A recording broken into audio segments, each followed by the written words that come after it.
Yeah, even whenever like you've been doing it, like I've been going at this for like 3.5, over 3.5, almost 4, and it's I like, forgot that I missed my stream anniversary. how did you do that? I don't know. It was the 14th of March. I completely forgot about it. Oh my god. Hello, folks, and welcome to Community Curations with your host here, the Gothic Storyteller. And on the show today, we have CatxSoho with us. We all refer to her as Kato, though, or I do. Kato, Mami, she has so many different nicknames. Uh, Thank you so much for being here, Kat. We were definitely nerding out over films right before recording, and when I looked at the time, I was like, oh my god, we're gonna be late because we were nerding out so much. So this is definitely going to be a very interesting episode. But first, we're going to get through some of the formalities, more or less getting to know the streamer a little bit before we jump into the movie selections as he has. So Kat, tell us about yourself. Who are you and how long have you been streaming? So I just mentioned that I forgot my anniversary, but I've been streaming for 2 years. March 14th apparently was my stream anniversary, and I forgot about it till now. But yeah, I've been streaming for 2 years. My name is Kat. I'm Italian, but I'm currently living in Brussels, so I am a European streamer somehow. Awesome. I say variety streamer, but my variety is a bit limited lately. We'll say that not because I get obsessed with games and that I can't play other games. Definitely not. Main games that we play on stream are Valorant, Genshin, Honkai Star Rail. We've been playing Yakuza though, so that's variety. I've been playing Yakuza and Mm-hmm. a little bit of Helldivers, a little bit here and there, sprinkled in with my obsessions of other games. It's there. Yeah. Yeah, those are the main things. We have a very describing a bit stream and community wise. We have a pretty chill community, I would say, right, James? This is very chill. We can be heathen. Sometimes we're We a can bit be degens. heathens. Yeah, we can be a couple of heathens every now and then. Yeah, but I I mean, I like try to be. Yeah. last night, Ping. I think it's pronounced Ping Weiwei. Is that how you say his name? Well, yeah, Yeah. yeah, It's like last night he was, he was yeah. just like, oh my On a god. roll. Yeah, he was on a roll, and he's like, cat chat's judging us, and like me and Stony were just like dot dot dot dot dot. And that's all we had to sit there say, and he felt like the eyes I of judgment, yeah. just you know. Sometimes I have to have the vibe of a mother in a grocery store when you're like being rowdy and your mom has to like hold you over and be like, "You better behave and don't embarrass me." That's kind of the energy that I have to bring to stream and chat That's a sometimes. lot more calmer than my Okay. mom, because if I ever act up in public, she definitely take me by the arm, and like she would bare teeth like a bear and would be like, if you don't straighten your ass up real quick, I'm gonna take you outside and beat you. Like I was like, oh, okay, okay, I got it. That's definitely calmer energy for mother. No, because you don't have to show that you're angry because you have to keep face, you know? So you have to just quietly smiling go like, "Darling, you better calm the fuck down. Don't embarrass me in front of my friends." I love that too. So you definitely sat there and said you're a variety streamer. So what is your favorite game to stream? Okay, that's difficult question because it changes through time. Historically, it's Genshin, historically speaking.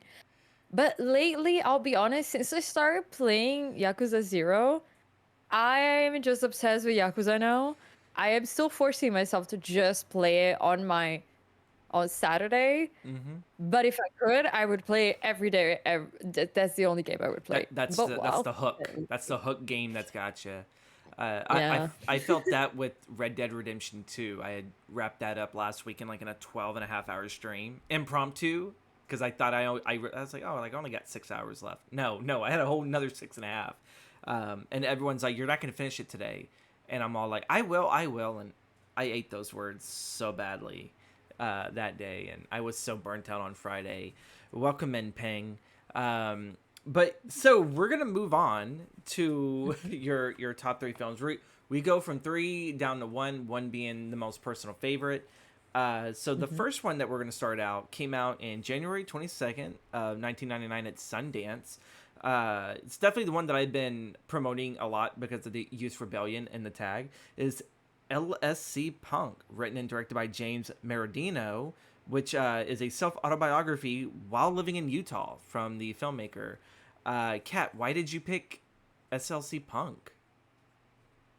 Okay, I have a big connection to this movie. I'm like, I have a bit of a punk alternative, history and connection. My family is very much more towards that side of like life in general, even though my mom doesn't look like it at all now, and I also don't always look like it, but we're very big like alternative people, and this movie was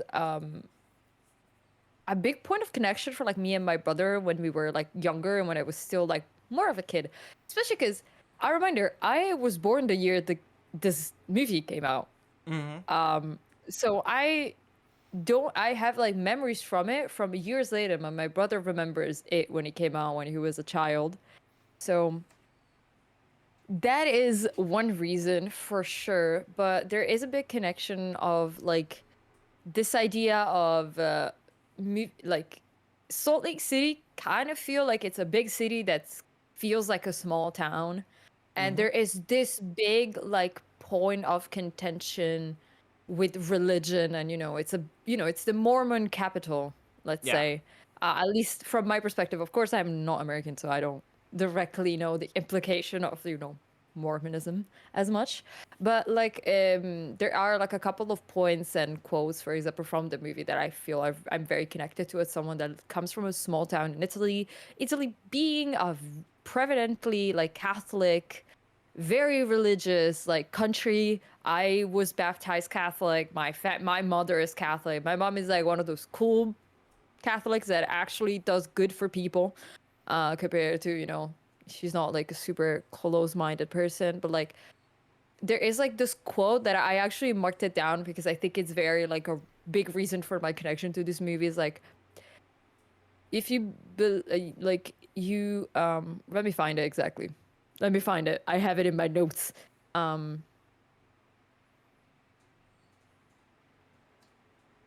in a religiously like oppressive city in which half of the population are not even of that religion, rebellion comes like fire.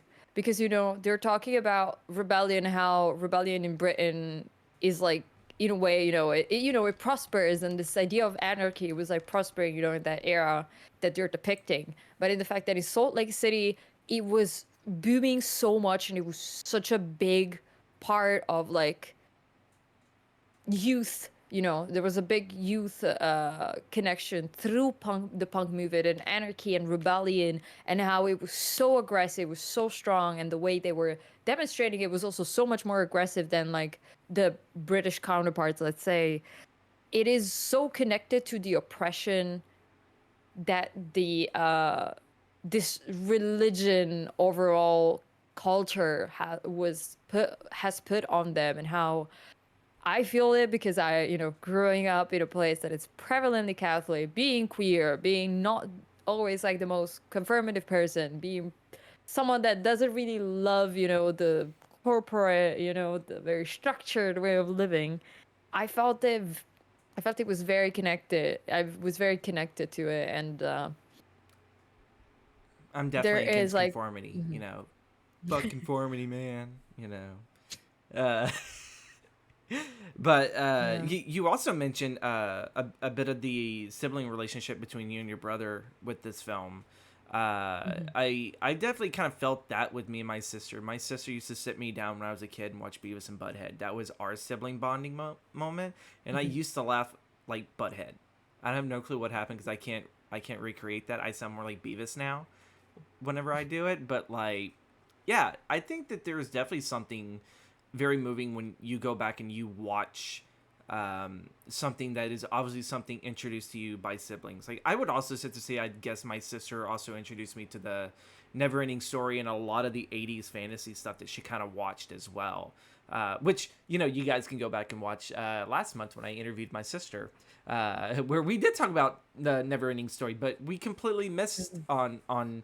on that, but it's always sweet to find, oh, like when siblings bond, especially over like Mhm. movies and everything, and like even with my brother, who I don't really speak too fondly, me and him bond over wrestling. If there's one thing we can't fight over, it's like we can definitely point out this guy's gonna win. Oh, this storyline was great. Oh, that sucked. It's Mhm. wonderful how entertainment can definitely sit there and pull us together. Also, too, we forgot to mention the cast of this wonderful film. First off, like the most explosive lead ever, Matthew Lillard as Steve-O. Michael, Honestly, any movie Matthew Lillard is in, I'm in for it, okay? I love that man and I love his acting. I'm in right? for it. Scream, and I don't love horror movies. Scream, 10 out of 10. I still have to watch like Mom and Dad the are gonna last. be pissed, and he's just crying. It's so okay. I think I have a love spot for men that just sound miserable and just sound kind of like just like, and I love him because he does it so well. Yeah, Just all his 90s and movies, right? He does it so well. Like, I think he also did. I think there was a movie called Hackers that he did with Angelina Jolie, and everything. That one I haven't mhm, seen, but I've seen clips of it, and it's like, oh, that's like an mhm, interesting like '90s Matthew Lillard was again boasting with so much energy, and he still has that, but as he gotten older, he's kind of like mellowed down just like a little bit. But if he ever needed to really just push that up, like he could do it. It's something of like it's nothing of like, oh, I haven't done this in a while. Don't know if I can do it. It's like, no, he can do it. He has the energy. It's just he's yeah. learned to kind of channel that. But what one thing that Mhm, I definitely a story for Matthew Litter's history with Scream that I enjoyed was the scene in which him and the other killer Billy had mhm, stabbed each other, and there is that whole argument where pretty much Nev Campbell has gotten the reverse on them and is using the ghost face voice changer, and it's like, oh yeah, the cops mhm. are coming, and then he's on the phone. He's like, you told my mom and dad. You bet your ass I did, and like he's like, they're gonna be pissed. Well, Billy goes and throws. Because it wasn't scripted, but he throws the phone at Matthew in the back. He's like, ah, like just crying. Well, there was a fan at a con recently that pretty much asked that question of did I forgot the name of the actor, but did Billy ever apologize for throwing that phone at your back? That was not scripted. That was Mhm, completely, just ad mhm. libbing and everything and improving. And Matthew looks over at him. He's like, you know what? He's never apologized for that. And he's all like, are we serious here? And then like Matthew just goes and turns himself away from Billy, and it's all like, come on, man, I'm sorry. He looks at him, he's all like, it's just that relationship. It's just how Matthew is, and Mhm. I love that he could still keep Yeah. those relationships. The next person Mhm. on this on the card, Michael, and I believe it's pronounced Gorgian as Heroin Bob, one of your favorite characters. They call him I Heroin love him. Bob, but yet he doesn't like needles. It's the funniest. Yeah. This movie has like a great introduction of characters, the way they introduce characters. I feel like you can describe this movie as like a curve, kind of, with like the way Steve-O perceives the punk movement in that curve, let's say, and his interest in it. And the way they just introduce characters is very charming, and like the way Bob is introduced, and I don't want to give too many spoilers, but I will give spoilers. Like the way he ends the movie, he ends in the movie, is very, like, I feel symbolic. And the fact that you have this character that is completely against drugs and making him like end, let's say, with drugs, let's say, is such a kind of ironic way of doing it, but Yeah, also his him just being so like like trying to convince like Steve-O, like so like Matthew's character, of like drugs are bad, and talking about like Sean's story, the drug dealer, the fact that he gets like perma-fried because he had meth in that's his like, yeah, pocket and he it was runs through acid. sprinklers. Yeah, It was acid. It was It was acid, not acid, meth. and I Sorry. gotta say that was a really good visual effect that they did Oh when it's yeah, showing that he's running across the ball field being chased by the security guard, and then like it's the school melting. sprinkler system, and it's just melting. I was like, why does this look far more grotesque than it needs to be? But then again, you're thinking of all Yeah. those chemicals that are in there, and then just how it just seeps right into the skin, and it's like, yeah, because it's like. I always thought that for some reason acid was more something like you just throw it on your tongue and you let it melt, and then I think it's something. I guess that's one way you could take it, but I guess you could take it another way. That's a way I definitely don't want, because that just looked like he was eating at his leg muscle. And I was like, Yeah, but oh, I don't think that's actually like a thing that is that realistic. Like I don't think it can just melt through your leg like that with water. I don't know about that.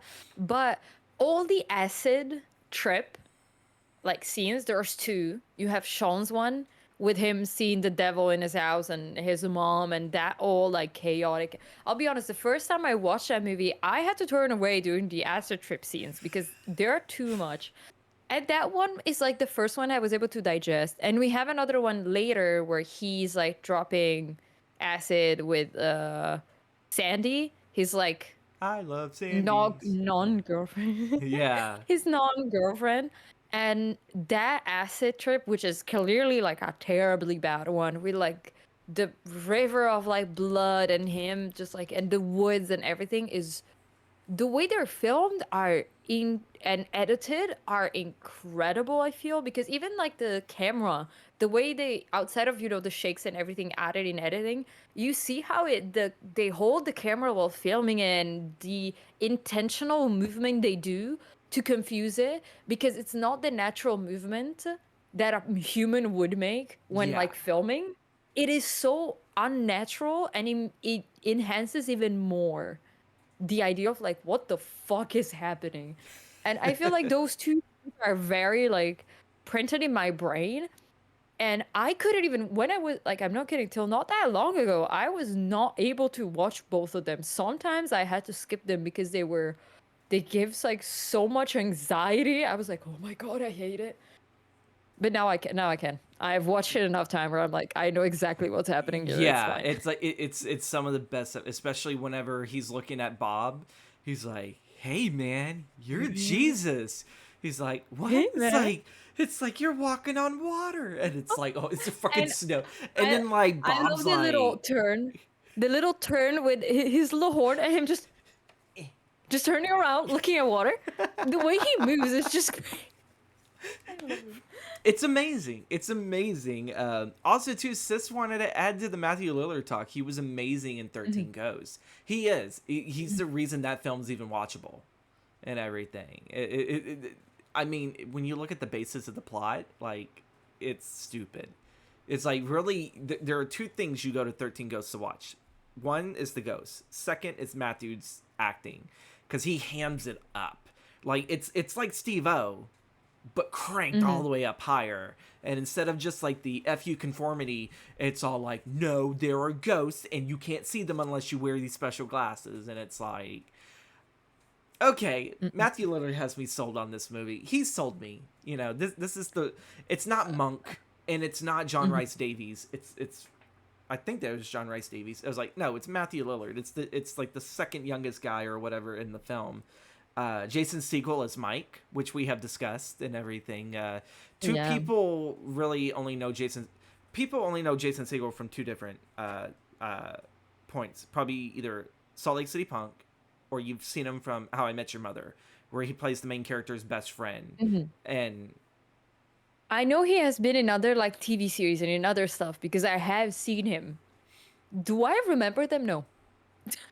I think he was in Forgetting About Sarah Marshall and everything, which that was like it was like a post breakup, and this dude Mhm. goes on vacation, and it just so happens that I think his ex is actually going to the same vacation, and so he ends up, I think, falling for someone else Oh while yeah. trying to get over Mhm. that. And yeah, I think like she dated what the hell's his damn name? He was once married to Katy Perry. He was the British comedian. I always keep getting him mixed up with Borak. It's not the same guy. It's totally two different dudes. It's not Sacha Baron Cohen. Um, I know Russell who Brand. you're There we go. talking That's what it was. about. Yeah, Oh, okay. yeah. Because I don't know his Because like name. Russell Brand was Also, like the the yoga dude or whatever at the Mhm. resort. Yeah, I need to highlight this message in the chat. If anyone's gonna find the 13 ghost, it was gonna be Shaggy because I was holding myself in from laughing Zoinks, because bro. that's just good. um, Okay. but moving forward, this one I was actually surprised, and I don't know why it never clicked to me because I technically have been watching this woman for most of my life. Annabelle Gish plays Trish, which is Heroine Bob's girlfriend and Yes. everything. And we would later find out in the sequel that she actually carried Heroine Bob's kid, and Punk's dead Salt Lake City too. And she has Mhm. her own little storyline in that where she's still mourning over Bob's loss and everything of his overdose, and so she's Mhm. super like just tightly restricted on her kid because she's afraid that he'll die the same Yeah. way. And when he goes on this road story and he's trying drugs and everything, it's like, you know, he's always been told never do drugs and Mhm. everything because of what happened to his father that one time. um and you know, it's definitely sad. But Annabelle Gish plays in the first one. And uh yeah, for those that do not know, she's been in like every single oh my god, what the hell is the damn name? He did The Haunting of Hill House and The Haunting of Bly Manor. She's been in every single one of those. That director slash screenwriter. She's been in all of his work. She was even in The Fall of the House of Usher, where she played the Usher siblings. Mike Flanagan. Mike Flanagan, there you go. Mike Flan- So yeah, she's been in Flanagan. like all of his stuff, and Annabelle Gish has like been into a lot of horror. I wouldn't Mhm. say she's a scream queen, but she's definitely like one of those women of horror that she doesn't really play the, oh, I'm the damsel in distress. No, most of the damn time, believe it or not, she's the bad bitch in charge that either dies or she survives. Um, She kind of has this position here too in the dynamic she has with Bob. Like Bob is just eating off her hand. Like he is in love with her. She's clearly the one. She owns a store. She has her own she money. has the power. Bob and Matthew live in an abandoned building. They like have four things to their name.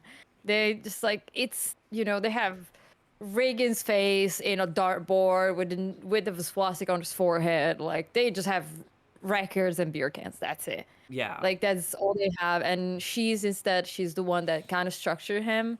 And like Matthew, after his like breakup, let's say, with Sandy and stuff like that, after his fight with her, even though he did, they were in accord to not have anything permanent because it's structured, and he was already starting to have his issues. We're like already in the downflow, let's say, in the movie of yeah, his belief, where he starting to realize that there is no way to not have structure, because like we hear it first like during the fighting like cutscene, let's say, where he's like a slideshow of like what fighting means and why you fight and stuff like that. But the reason why, even fighting is part of a system, because if you fight for a reason, there's a system in place, and so fighting loses the meaning of anarchy, let's say. yeah. And when he then starts beating up the dude that is, hooking up with Sandy when he finds them, and then Bob tells him that he's in love with Trish, and like his entire like life feels like is falling apart, and then, you know, And it wasn't the like he was just beautiful scene. fighting this dude like normal. Like this dude, I think, was naked too. Like he pulled the fight right when the No, dude is no. in Sandy. Like it's like Oh he no, didn't give no. that guy They find no. him. They are fucking. Sandy. This dude is just laying down, and Sandy's like, "What do you want? Like, we this is like we said nothing. Like, we're not exclusive." But he felt like this pain because Yeah. he was kind of craving the system, this kind of structure. Everything around him was crumbling. His base was crumbling at that point in the movie, Mm-hmm. and the fact that like then Bobs goes to him and like says, "But like I kind of love this city," and Steve-O cannot understand him. He's like, "Why? How can you find any kind of fondness in your this place?" But also, they come from different points of view, because Bob Yeah. has always lived his life in Salt Lake. Steve-O used to be in New York, and then his family moved there, and we love the. I'm gonna cut out and not talk about the, his family trying to lecture him, because that scene was Where he's like the deserves like big a blue 50-minute. mohawk. Yeah. Yeah, but the absolute hypocrisy. Oh my god, I can't say it. Hypocrisy? The hypocrisy. I couldn't say it. It's okay. Hypocrisy in the entirety of like the chat that their parents, like the little monologue their parents were giving him and everything, is insane. But But it's an outside of important that, scene because it's the one thing that does actually pop up quite a bit in Steve-O's thing. mhm, It's not about selling out, it's buying in. It's mhm, because Shooter McGavin, we can never remember the actor by his real name, but Shooter McGavin played Steve-O's dad and everything. mhm, It was the son, I didn't sell out, I bought in.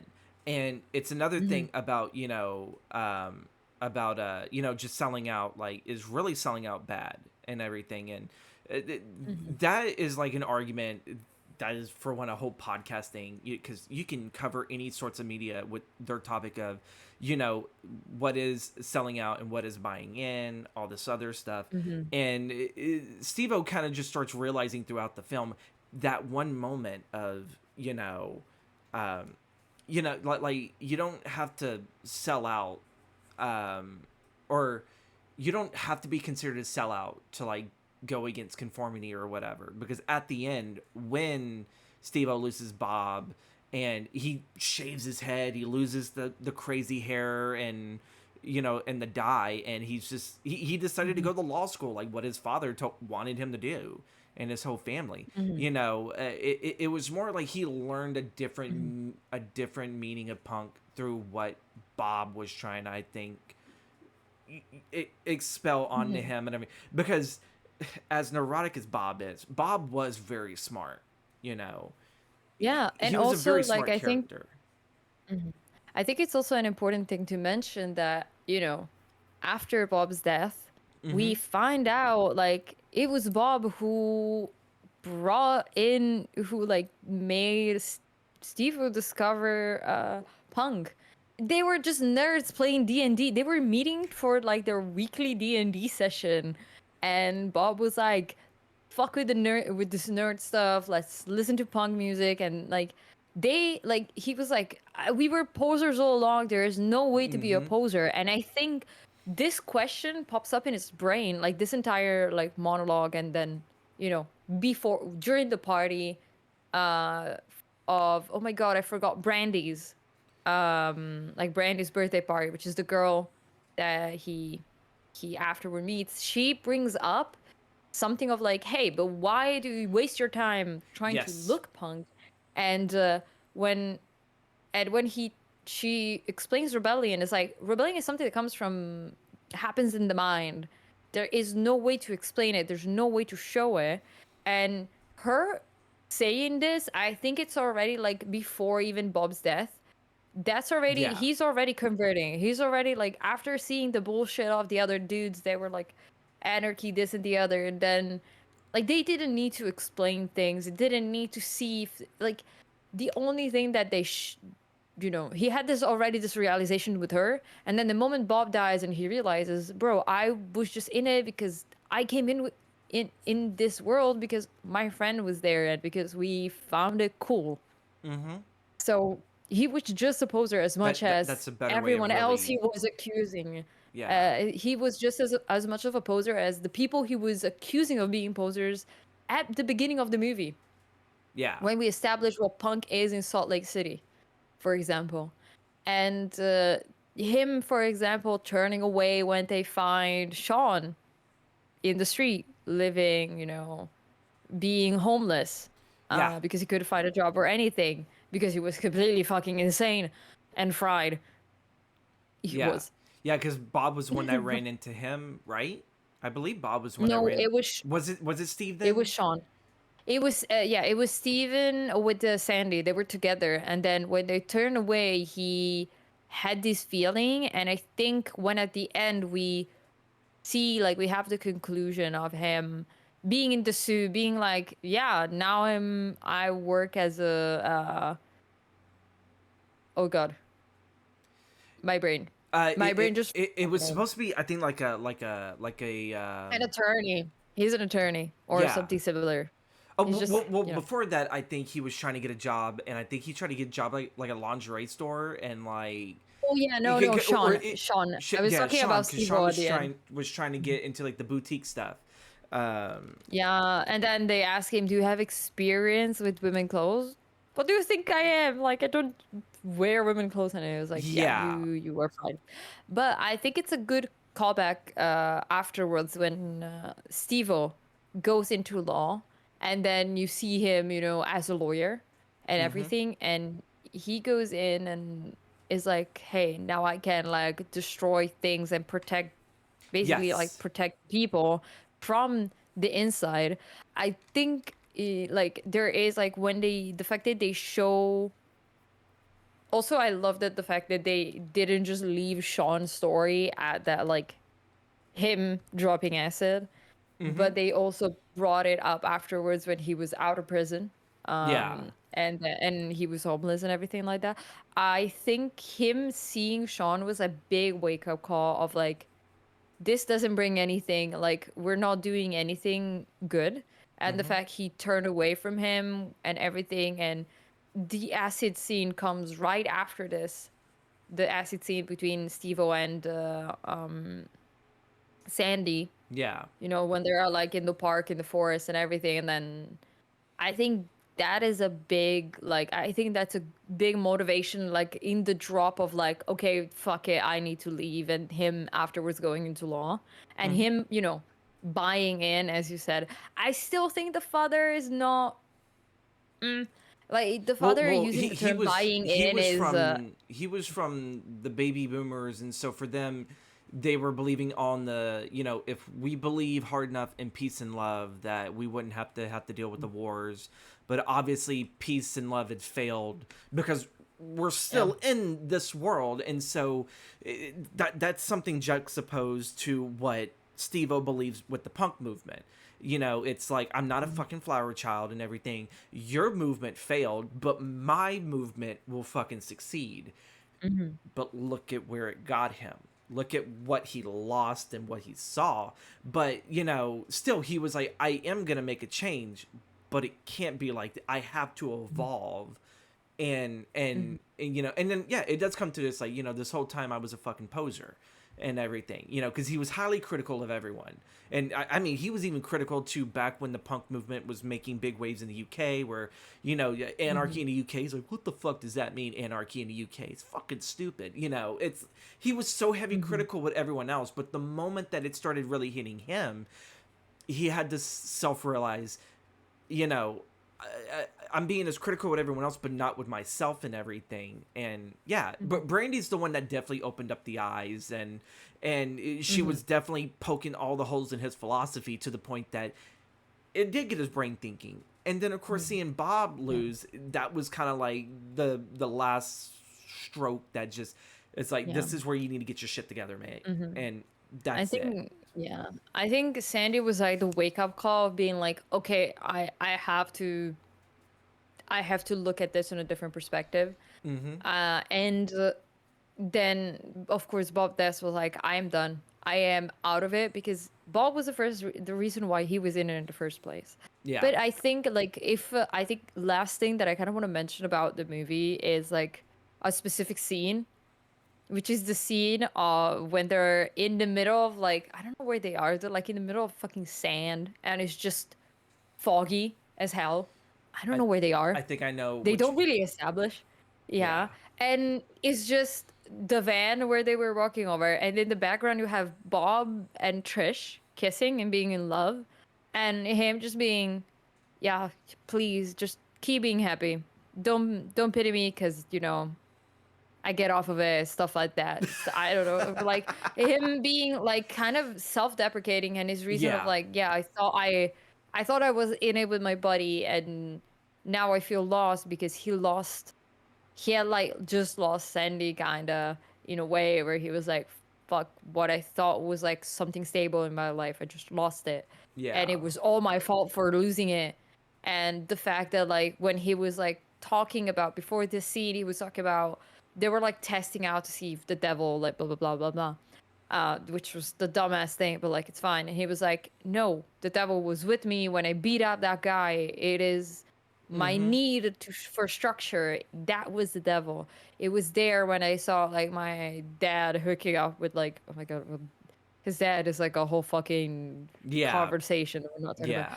But this need for structure, this need for like, you know, not being able to actually fully rebel, this internal need, he felt it like a devil. That was it. Like no one was actually needing to see if he was real. That's Mm-hmm. stupid. Because he was there. It was him Yeah. in that moment. And then him being like so sad and desperate already, and he already starts establishing in himself, he starts questioning himself then, to then all that we discussed after, we already discussed, like building up to him being like, what the fuck am I doing? Kind Yeah. of like him just asking himself, why am I doing this? And we actually thought that this was only going to be a little bit discussed. Like, it wasn't going to be a movie we were going to be in. And, like, I'm, like, looking at the timer, and I was like, ah, shit. It's like, we covered quite a I bit just of... looked at the time. Yeah, Youth in Rebellion, folks. This is what it gets. And it's a very great film, folks. Do check out SLC Punk. I do not know if it's still on Tubi. I don't really know what it is overseas wise on where to get the streams. But It's a bit difficult to find abroad. I had a copy of it yeah, on that surely DVD. it seems like, that So has to... that's the best option. Of course, it is on streaming in some platforms, but it's a bit difficult to find. I think the best way is just, well, I I in your I country. That's I the best hate way. when it's that difficult to find such great films, especially overseas and in the market, because it's always I like know. I it's a know that it delay. is. It's like a huge I delay know that it is on. I know that it is on YouTube as well. to rent and buy. Yeah. Yeah. But I don't know if all countries have the rent and buy option in on YouTube for that movie. Because I know some movies, for example, I can't rent and buy, and you tell me, "Oh yeah, you can watch here." I'm like, "Nope, I can't." Well, Fucking Belgium. that's just pretty much when you need like a VPN. I feel like that's what's really saved a lot of people, in Europe and overseas, if they really want to watch an American product, or vice versa. If an American wants to watch something that is like a Denmark product or UK based or Italian, it's get a VPN. Hmm. Get a VPN and bam, Yeah. you can have that. All the YouTubers are out there; they're the ones sponsoring, NordVPN. Like it's like there's a Or reason. Shark VPN. Just to not take it apart, there's also Shark VPN. There's Yeah. so many of them. There's any type. So Okay. this is another like when me and Kato were going, running through the show. Our next film for her is definitely a rabbit hole one. So we're gonna try to make this one as brief as possible, but it's still Yeah. one of my most favorite films ever. To star Robin Williams, along with just an amazing cast. Kato's number 2 pick is... The Birdcage. Yes. I love this movie. I love this movie. I know you mentioned the cast. I'm just Mm-hmm. gonna go snowballing with the cast, okay? I have some fun facts about the casting. I'll bring it in a little bit. Uh, you have one, Robin Williams. That's already like a win. Nathan Lane as a duo with Robbie Williams. How do you not love it? Mm-hmm. You have Hank Azaria being absolutely hilarious in this movie. I think Hank Azaria, the more times I rewatch it, the more I love his character. Agador is just He has like one of the most the unique histriotics. like The actor names. histriotics of it is, Yeah. Agador oh yeah, Spartacus. Agador Spartacus. Agador Spartacus. He He's can't like wear actually in shoes decent because he shape falls too for over. that move. So, it makes Oh, sense cuz like he was like in really good shape for it. Like he he wasn't was like ripped, he was but ripped.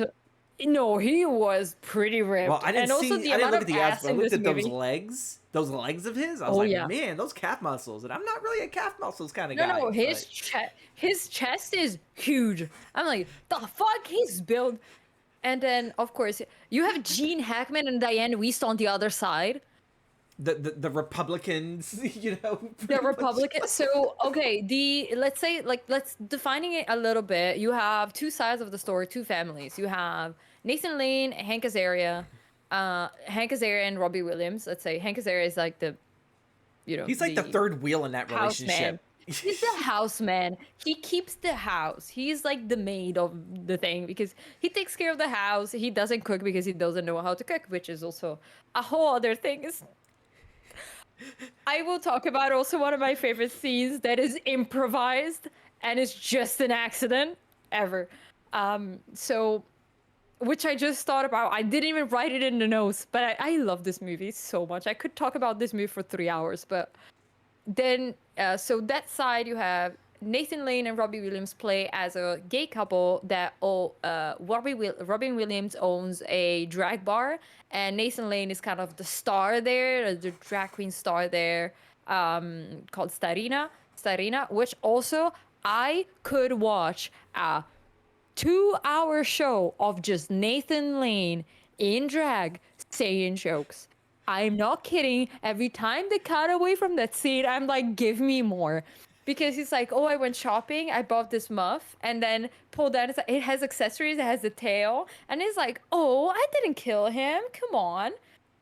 He just died and left me everything, talking about the muff. And it's like, I can't explain to you how much I love this movie. It's very funny. Outside of that, on the other side, you have the conservative side with Gene Hackman being a conservative politician. Don't ask He's me a about the senator. exact role. Yeah. Senator, thank you.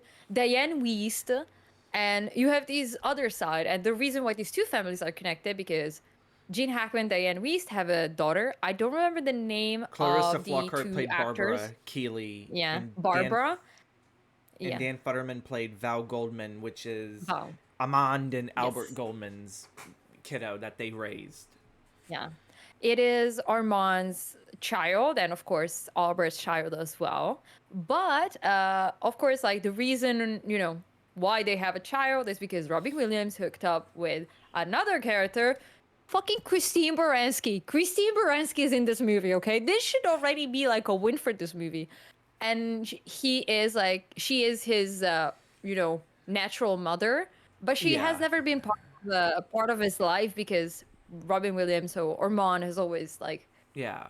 basically just how Guru nurtured him and just stayed Yeah. with him. Like it was his father and And the interesting Nathan thing Lane about is that his too father. is even Agador has actually had some influence over Val's character as well. It's all these men are like they've always been there to to both raise both the masculine and the feminine side of what it is. Yeah. Obviously, Robin Williams is more masculine, Nathan Lane is more feminine, and everything. Yeah. And so it's like it kind of like when it comes to people that complain about a child being raised by same sex. It's like, believe it or not, there's still always that masculine, feminine Yeah. within the relationship. I was like, the child is not missing out on that. You're just looking at what you see there But also, in the it's surface not level. only two people. It's not, and it's never always two people growing a Yeah. child because there's a whole community that grows a child. If I think of like me growing up, I had like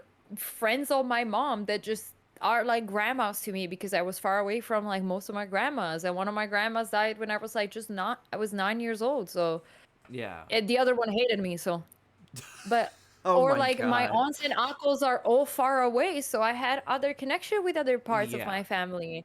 And but outside, let's not go into the political side because there's too many lovely things about this movie that I want to keep talking about. One, so if you haven't noticed, there is no kissing in this movie because legally Really? they couldn't have. Yeah, Armand and Albert never kiss. Gene Hackman and Diane Weiss, which I still don't remember the names, they're just Diane Hackman, like Diane and Gene for me. Like Kevin and they're Louise. just okay. I forgot. I lost the name of him. Kevin? Or wait, which Kevin. one? Oh yeah, no, Kevin. Because at a certain point she gets angry. She goes, Kevin. Yeah. I know this entire script, but there's no kissing. But the amount of the sense of intimacy, and it's one of the most touching like examples of like gay love stories. If we just look at Nathan Lane, like Albert and Armand's relationship, it is so touching. And the best example is the bus scene. So something that I love is that there is this like they could have cut this scene like story wise. They didn't need to have this scene. There is this scene of like Armand is angry. No, Albert is angry and leaves and is like, I'm gonna leave. I'm gonna go to an island that is only a cemetery because he's so dramatic. And he feels betrayed because, long story short, um, Barbara, the daughter of Jean and Diane, lies to still Kevin and Louise. Mm-hmm. Fuck yeah, I remember the names. I didn't write them down. That's bad. I have a problem with I got names. you That's covered. bad. I got you covered. Let's go. Lies to her parents and says that Armand is a cultural attaché to Greece. I will never forget it. And just like Louise always goes, which is a diplomat of sort, and they never live it down. She repeats it like 7 times. Anytime she says there's a cultural attaché of Greece, she repeats it. And then she lies, saying that Albert is a stay-at-home wife, and they're not Jewish. Their name is not Goldman, but it's Coleman, and so basically they just have to like straightify themselves, and somehow Albert needs to be straight. Yeah, We don't ask. the whole there's that iconic scene where, when Armand's trying to make Albert look straight, and it's over just buttering toast, and and it's like we don't do this, we smear, men smear, and I was like, the way he uses the word Men don't smear, dab. Men there you go, smear. yeah. It's just And smear. It's just a he's like over here, it's like smear, and then and he's like, put that pinky down. It's like he just cries, and then and he's like over here, and he's like, oh, I just broke it, and it's all like it's like, yeah, I've broken the toast, and he's like, so what? You grab another piece, and it's like, oh my god, it's true. There's another piece. I'm like, I love you, Nathan Lane. How? There's this lovely thing about Nathan Lane, and just making the most absolutely just like ridiculously high, like diva, high drunks characters so lovable, because it would have been so easy to make Albert's character absolutely insufferable, because we start the movie with histrionics, with Albert trying to get ready and going insane and just almost like fainting and saying, Armand, you're cheating on me, and just screaming and being like, I'm so fat. You've made me who I am now. I'm hideous, and being like, literally, he goes like, you made me who I am. I've gained weight. I've lost weight. I gained it back. And being like, look at me. You made me. I'm the short, fat-aged, middle-aged thing. And the response from Robin Williams, just the delivery is beautiful in this movie, because on one side you have this high-strung, gigantic, theatrical, like he just big acts personality, like he's on a stage. He acts like he's on a stage, because there, you have stage acting, and then you have cinema acting. He's just acting like he's on stage. It's like, oh my god, this, the other, and then you have Robin Williams be like, I made you fat. I made you short. It's like, I made you short, but in the most deadpan, just like, I made you short. Like, actually, like, how? It's my fault. And clearly he, like, on a first impact, you're like, Robbie Williams is like, this character is being super insensitive, and you realize, no, Albert is just that dramatic, where to deal with Albert being this dramatic, you just kind of have to be, and the it's fuck funny are you talking because, about? Because like my introduction to Nathan Lane was not in this film. I don't know if you've ever saw Mouse Hunt. No, I think this is like the main reason I know Nathan Lane is this movie. It's this movie. I've seen a little bit of the producer. Oh, I love him in that one. And there is this. I haven't really seen much, and also there is this series that I have caught some clips around of him being like this opera singer that loses his voice and goes into a small town. It's like something that is not really that known, and I've just seen a couple of clips here and there, and like some people that I really like some movie reviewers and stuff have I think this, I know like, which one you're talking have about. talked about it, and he's just as diva. He plays the diva character, lovable diva, so well, and I can't, Well, But Mouse Hunt it's came one out of a those year. things. Mouse Hunt came out a year after Birdcage because it was 1997. I was a kid when I watched this. It's like one of the most hilarious films ever. Nathan Lane plays. I never thought he was gay, not until I saw Birdcage. But he plays such a straight man very, very Oh yeah. well in Mouse Hunt that it's like when I found out he was gay, I was like, he was gay? I was like, God, he played a straight man so well in Mouse Hunt. Yeah, but You know, and- in this movie, during the filming and when this movie came out, he was not out. yeah. So Nathan Lee was straight, and then you see this movie and you're like, ow. How? But I would say, going back into it, as I was saying, so the main story is like this theatrical thing putting together of like, oh my God, we need to, these people the parents of the girl want to go over they live in South Beach, which is notoriously gay and flamboyant. It's like fucking the gay capital. And Yeah. she has to lie and be like, oh, this was a Jewish neighbor and they built around them. Everyone being naked.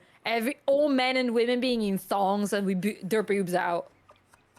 This entire movie is like insane. And of course, like, and then you have like the only reason why Kevin's character, so the senator's character, accepts to go and meet with Val's parents is because his political party, his like right-hand man, just got into a scandal and died in the bed of an underage black whore. That's how they described it. That's like the term that they use for her. Oh my which is God. just, she was just like a underage prostitute, and he just died there. So they have a huge scandal, and so Diane's character is like, Louise is like, oh, but like, you know what will clear our name, a beautiful white wedding, no scandal, with a cultural attaché agrees, like diplomat of sort.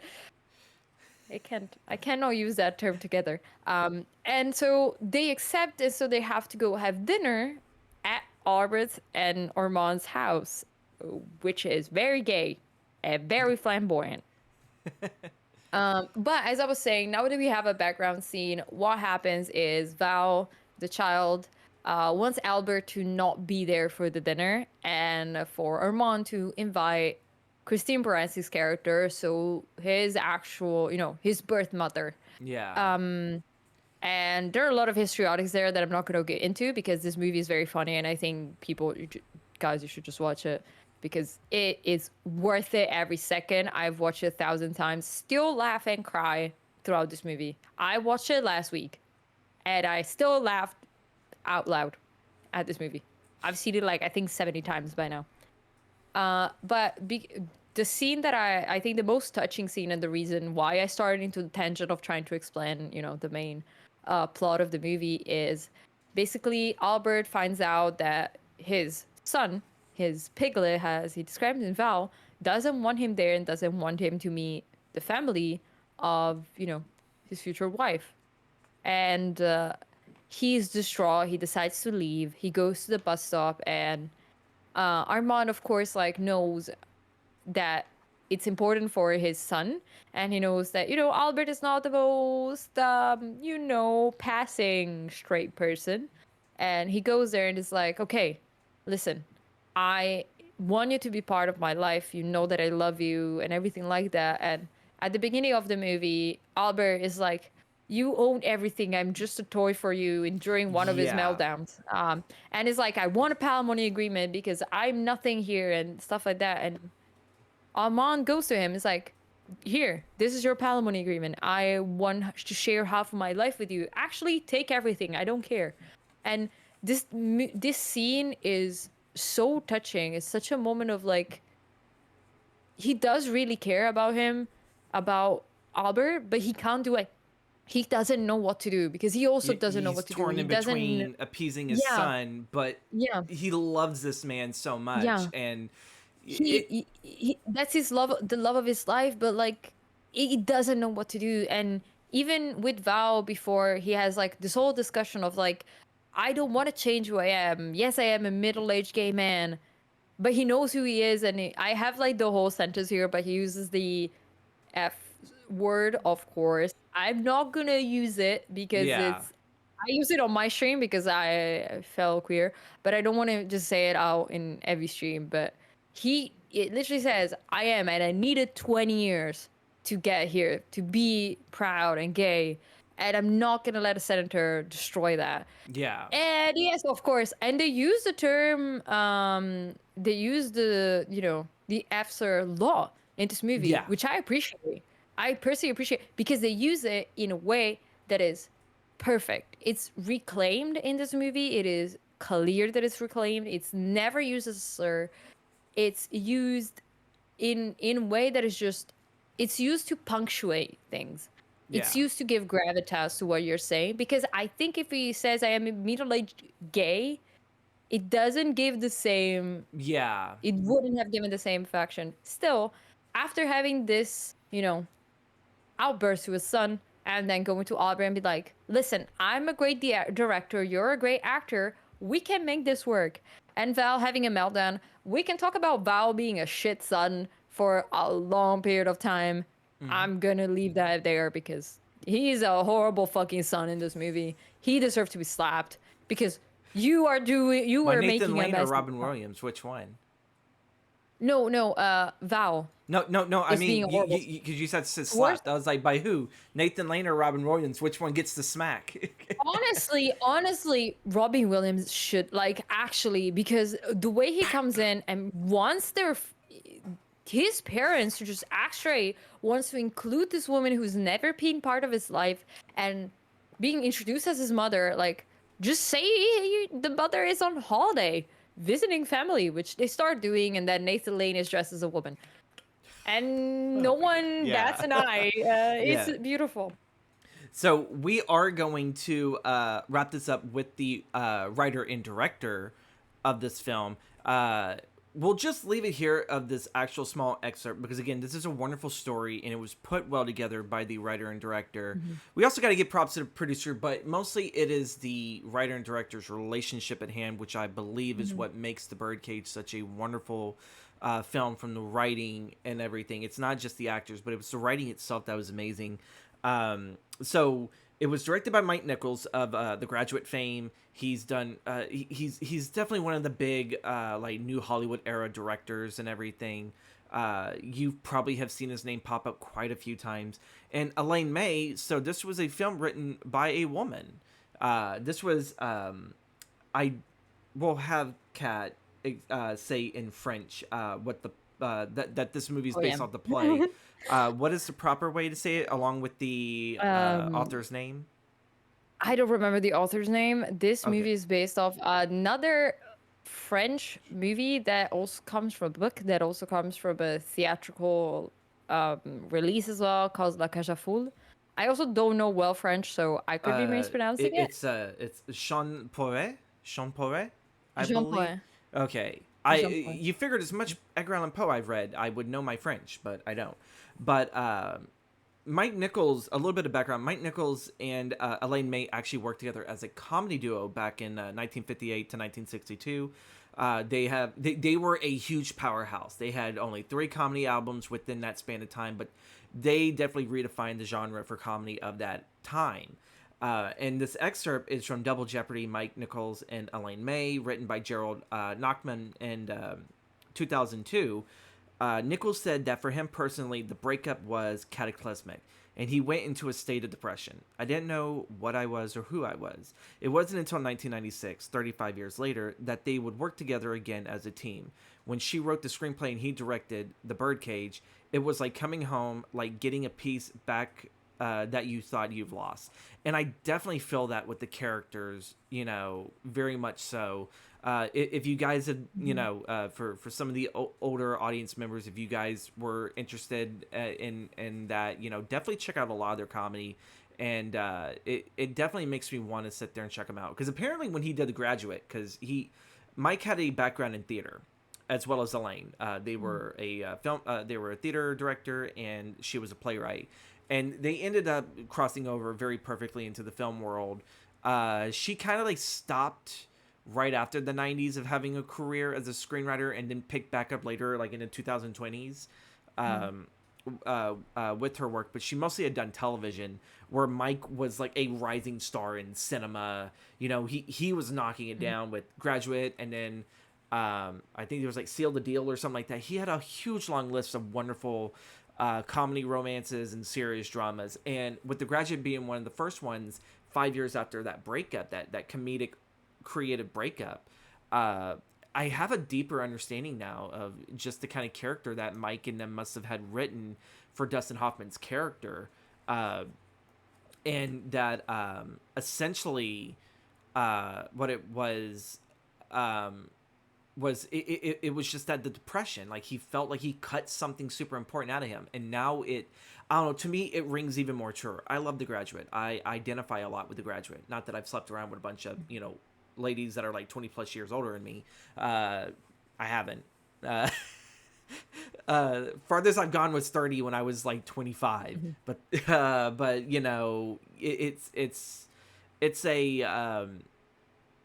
it's a wonderful story, and now knowing that story, and that's a rabbit hole for possibly another time with me and Kat to cover. That relationship itself is so beautiful, and you definitely see it in this film. Like Armand and Albert, you would probably say are Mike and Elaine. Yeah, they are like the artist and the artist behind the artist. Let's say you have Albert being his own form of artist, and then Armand theatering and like creating kind of a base for this artist to shine. You know, he's also creating art for Albert in his shows, and it is great. And also, you can clearly see that they have like theater background for the rhythm and pace of so many scenes. The pace and the cut between one side and the other, and it's perfect. And even during the dinner scene, if you guys have not seen the movie, watch the dinner scene very carefully. Whatever happens, because the rhythm and flow of all the scenes and like everything that happens is insane. Also, I want to tell you about a little bit about the actors that were supposed to play. So this movie was proposed before, the script was proposed before even before Nicholson picked it up with May. It was proposed to Frank Sinatra and Debbie Moore. Frank Sinatra was supposed to play Armand, and Debbie Moore was supposed to play Albert. It would have been a very different movie. And That also would have been. they were already old. Like they were already in their 70s when this was proposed to them. Debbie Moore was down. Was like, yes, right away. I don't think it would have been as good. Also, this movie was already proposed to Robin Williams, but Robin Williams was supposed to play Albert. And okay, this person, great comedian, not enough of a dramatic actor. Just gotta preface it, not enough of a good dramatic actor to play Armand. Steve Martin was supposed to play Armand. It would have been awful. It would have not worked. All I can go because for Armand, is the Two Wild and Crazy Guys. That's the only thing I can think of why they ever thought about casting is an SNL skit. And oh my god, it would have lost it. It would have lost the dramatic aspect of Armand, which Robbie Williams just nails so well, because Robbie Williams is such a good dramatic actor as well as comedic. Yeah. In this movie, I feel like this movie is a good example of like both sides, because he's so dramatic and so serious and demonstrates love and sadness and like so well, but he's also funny as fuck in this movie. Like the scene where, like, Agador is cooking and he doesn't know how to cook, and so Armand and Val are just running back and forth to the kitchen and swinging from the bottle, and then Armand is trying to grab the food. There is a scene where Robbie Williams just fully slips and falls down to his ass, and then gets back up. It's like, fuck, we need to do it. Swings the drink. They are holding. The other actors somehow held it together. Well, that scene accidentally happened because Robbie Williams slipped on a rag on the floor. And they just kept it.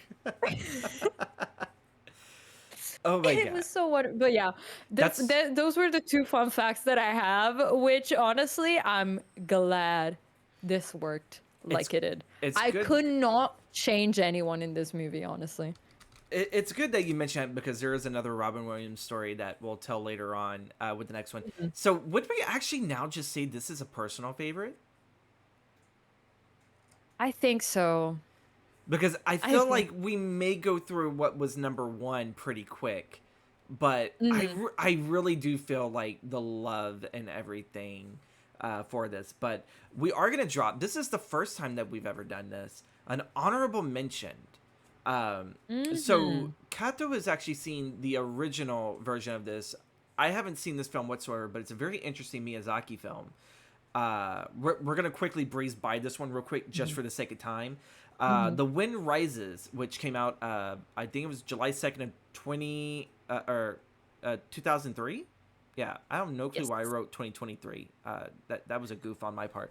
But it was directed and written by is it Hayao? Hayao. Wait, wait. Hayao. Miyazaki. Hayao It Miyazaki, I think. I'm not yeah. good. I don't know I'm Japanese. not. I watch a lot of Godzilla films and a lot of anime back when I was like young, and I still can't get them all right. Mhm. But it was a Miyazaki film based on the fictional bio of Jiro Horikoshi, who was the designer of the Mitsubishi A50, the A5M fighter plane, as well as like a bunch of other stuff. Apparently, this film had some controversies that we're not going to dive into. But Mhm. one of the big things that I noticed about the American cast, and I know it happens quite a bit in certain Japanese animation films when they bring an American cast, they will sometimes bring out the biggest hard hitting actors. Some that you wouldn't even think that would sit there and do a voice acting role, but like let's sit there say that Final Fantasy film that we covered for worst video game movie. I forgot. I think it was like The Spirits Within or something like that. Great cast, but terrible story. But this one had Joseph Gordon-Levitt in it. The I think that they weren't married yet, but Emily Blunt and John Krasinski when this was they done this. Martin Short, who did a lot of work with Steve Martin. Um, Werner Herzog, a wonderful German director who has a very famous relationship with Klaus Kinski, and how Klaus Kinski on one film set tried to kill Werner. Um, yeah. Werner also did the 1979 remake of Nosferatu, which is a wonderful adaptation. Robert Mhm. Eggers has a lot to step up to because Werner Herzog's works. William H. Macy, most of you guys may know him as the dad in Shameless and everything. I knew him long before that in so many other films. Jennifer Grey, Stanley Tucci, Elijah Wood, and Ronan Farrow, the son of Woody Allen and Mia Farrow. Ronan Farrow was also in recent news back when the Me Too movement was pushing on and the sexual harassment cases against Harvey Weinstein. He was one of those guys that was like actually breaking down and revealing a lot of stuff, but like it kind of backfired on him because I think he kind of fudged a few things. Um, Mhm. and yeah, but either way, powerful cast of. Kato's never heard the American dub of this. Kato, what are your quick thoughts about this before we move on to our final film? So I love this movie because it's more of a it's so Miyazaki sometimes does a lot of, focusing on the background, focusing on the wonderful scenery. A lot of Studio Ghibli movies are like, look how beautiful this world is. Mm-hmm. And he shows you a world. He doesn't focus on the characters as much. This movie focuses on the character. As you said, it is part of a biography from this plane engineer from Mitsubishi. Part of it is actually a bit of an autobiography. It's not at all like coherent to the biography of this actual engineer. I'll be Mm-hmm. honest. He uses a couple things for plot, like, oh, this person went to Germany to look at planes. But outside of that, it is very much the relationship between the art and the artist in a way.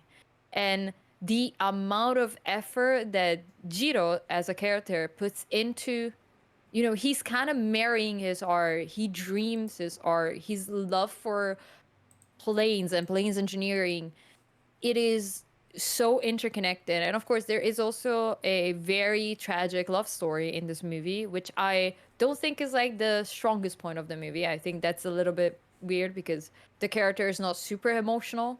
But it still has a good connection in the movie and in the story, and in this plot, let's say, it fits very well and it has a good satisfying moment at the end of the movie. But it is such a good balance also with a magical dream aspect that you have. Even though it is more of a biography and it is more grounded into the real world, it doesn't lose the magical aspect that, Studio Ghibli and Miyazaki movies have, Mm-hmm. because this guy dreams about planes and is always connected and always thinks about his art, because for him is his passion, his love is kind of married to this passion to him, in the same way where if you hear about the life of Miyazaki, he is married to his art. He has tried to retire, I think, 6 times. This is He'll never still retire. a lot of people a lot of people say this is his final movie, basically. People see this as his final movie, if you think of it. This is like one of his like more ending. He talks about himself in this movie, basically, and his relationship to his art and how fascinated he is. And in this case, this character is fascinated by planes, and he meets his hero, which is an Italian engineer called Caproni. Also, there is a big thing. This is the second movie where we talk about planes and Italian planes at all. We have Porco Rosso, which is also, I was about to mention that one, but I was like, I think that's a more standing movie. More people know Porco Rosso compared to The Wind Rises. And this is more, an emotional connection to an actual well-built character. Mm. And he meets him. He builds like a relationship with him, with this character in his dreams since he was a child, because he started reading about planes when he was a child, because he was wearing glasses and he couldn't see, so he couldn't fly a plane, but he could make planes. And we mentioned war is in this movie, but we never talk about war really, which is kind of weird. It's a weird dynamic, but it makes sense because this Because you're guy you're lives in making something Japan. to be used in the World War II, but yet it doesn't have Yeah. nothing. Okay. Yeah, because he just wants to build planes. He doesn't care that this plane is going to war. He's just building something. So I think it's some people are like, I don't like the fact that we don't condemn war, but he's like, yeah, but you're looking at a character which only thing he wants to do is build planes. Mm-hmm. He doesn't care that a war is going on. He's gonna build planes because that's what's asked for him. Yeah. That's it. And I like this, I appreciate this, and I love the way also there's like some very cool animation and sound effects that they use in this movie to represent like the sounds of planes. All the sound effects are made by an actor, by voice. The plane, it's someone's voice is making the sound. Oh, that's Afterwards cool. they start layering. Afterwards, a little bit, they start layering actual plane sounds with time in certain scenes. But like in the dream scenes, when he's actually engineering, fully him. We have an earthquake. The sound of the earthquake and the rumble and everything is made by a person. And if you watch this Hmm. movie, it makes perfect sense. And I think it's still one of my favorite representation of like earthquake, for example. It's not just shaking of a camera. It's just a wave. Literally, they drew the entire scenery flat and then they basically made a wave pass through under the ground. So you see the actual ground and everything on top shake, like do a wave and crash slowly and like move. And it is like such an impressive way because I showed it to my mom. My mom lived through a earthquake in 1972 in an area where she's from, which is one of the biggest earthquakes in Italy. When I showed it to her, it was like, yes, that is what it feels like. That is the best representation you could have. Because it's like in an animated way, it is realistic because it's not the words shaking. Because Yeah. it doesn't shake like this. It's a wave. It's an actual wave going through the ground. And so I feel like I think it's a as someone that loves Studio Ghibli movies and I have a big connection to them, I think this movie is very different from the more traditional ones that you always Where it's the imagine. fantasy You know, world, you know, yeah, the big scenery, the fantasy and it doesn't creatures, seem this like and it the focuses other. on a child. I mean, like even back then, like No. when they did Grave of the Fireflies, that Mhm. was about two siblings, one trying to take care of the other, but it was children during wartime, and that's a dark Yeah. film all on its own. It's also, yeah, but also like if you have children, a good thing about Studio Ghibli, when you have children in Studio Ghibli movies, they are children. They act like children, they talk Mm-hmm. like children, they do things like children. which a lot of Western movies don't do. And I'm like, these children, a child would not talk like that. A child would not think of that. And instead, so it's very nice. I think a child could watch this movie and I think they would just find it boring. It's not the most enthralling, high stakes movie. It's very much like a slice of life. Yeah. You see you see this man's life and him meeting the love of his life on a train and then meeting her again as an adult because she's we have a bit of a problematic age difference. She was like a teenager, younger when they saw the first time, and he saved her from the earthquake and brought her home to to her family. And then he saw her again when she was an adult, and he was like on holiday in a retreat, and then met her there, and then she fell ill. It's a weird story, okay? That's why I don't love the love story, but it makes sense because they get this connection, and this she's an artist, she's a painter, and he loves the paintings that she does, and it's a very still touching thing. And she's the only reason why he takes breaks from work, Mm-hmm. which is surprising because if you see the story and everything, he does not take breaks from work and everything. But it is I think it's a very nice movie to watch, but I still think, and I still love it, but I still believe that if you're someone that loves like a lot of things going on and you don't like things that are just a slice of life, you just see a person's life and you see what happens in their world and in their mind, because you have a big part of him imagining. And when he's projecting, he's like engineering things, he imagines them flying in his mind and then realizes, okay, no, this doesn't work because it would be, and things like that. That is also like very interesting, but it's a very like, I feel like lethargic movie to me for me to watch. It's like just a breath of air. And it's also based on one of my favorite poetries by by a French poet called Paul Valéry, which is Mm. Cemetery on the Sea, which the title The Wind Rises comes from a verse from his Oh, book, which is okay. the wi- the wind rises, so we must try and live. Oh, that's a beautiful line. It's a very pretty line, and yeah, okay. I So finished nerding out about this movie. I love it and everything because it's like, it's like, all right, let's try to make this one short, and then like I love that passion from it. I love it because when you get attached onto a film that you're passionate and you love about it, and yeah, you hyper focus, and it's, you know, I love that. I love that. I tend to do that a lot, and I know some people, they're like, I just tuned you out, and it's like, it's okay, it's okay. I'm used to it. So our final Mhm. one is going to be Dead Poets Society. You had a very interesting casting story with that. I'll kind of save it a little bit later when we start talking about casting. Mhm.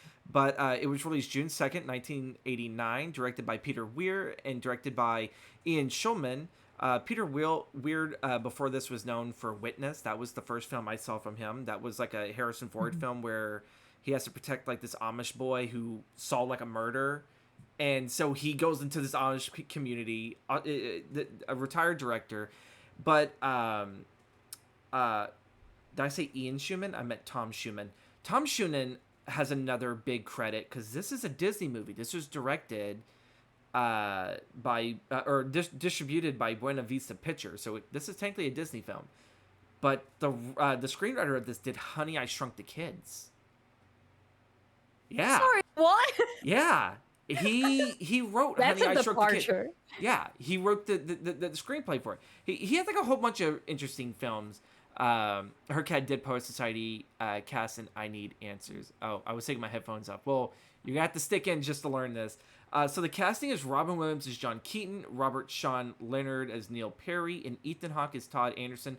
There's a lot of really big actors in here, so I really just try to keep it to the major ones. And we Mhm. do get Kurtwood Smith as Neil's overbearing father, and Lara Flynn Boyle has like a little acting role in here. So those of you guys Mhm. that follow Couch Potatoes, and Mhm. we did talk about her during Twin Peaks, that is the cast.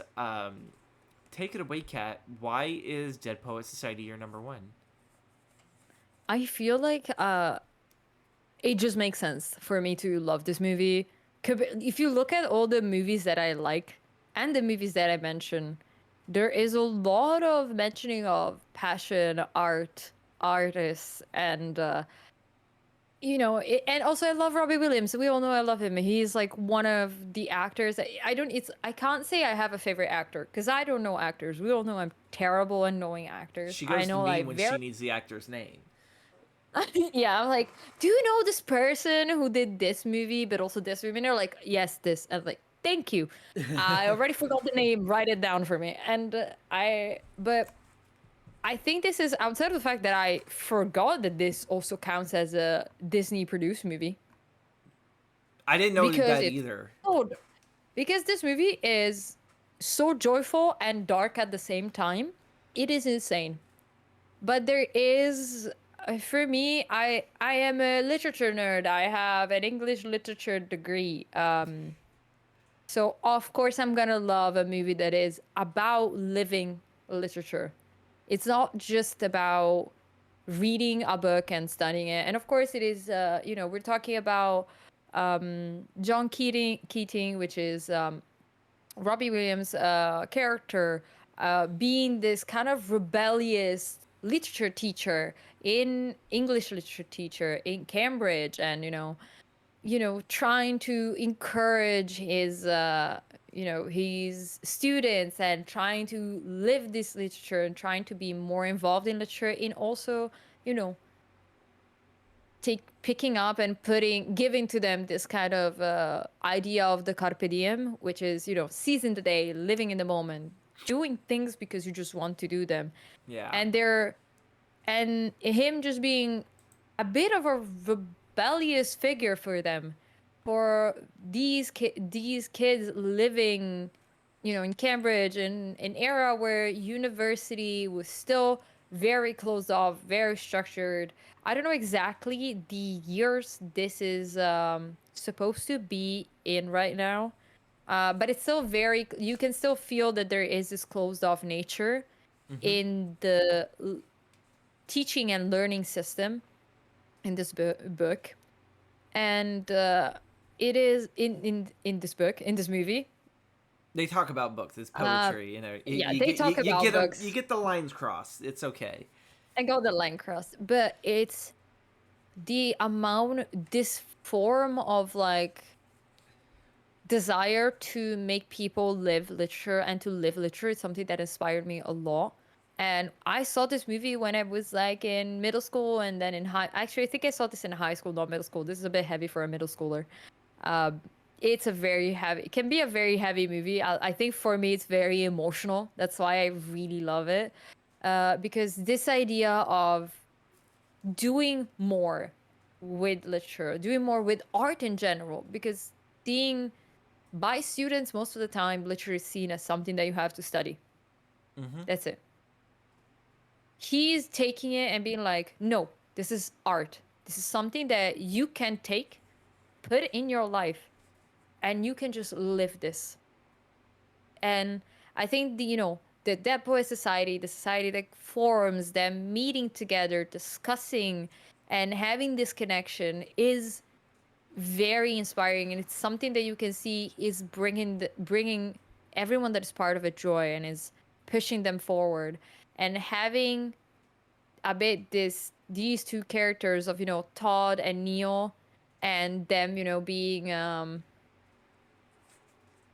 being kind of opposites in a way, being inspired both, but the Robbie Williams character and being like, okay, I want to do something more. I want to try more, but being always a bit, pushback, having like Neil, having this kind of effect of like Neil's father being like, no, stop doing that. Neil getting interested in theater and being like, yes, I will go for it.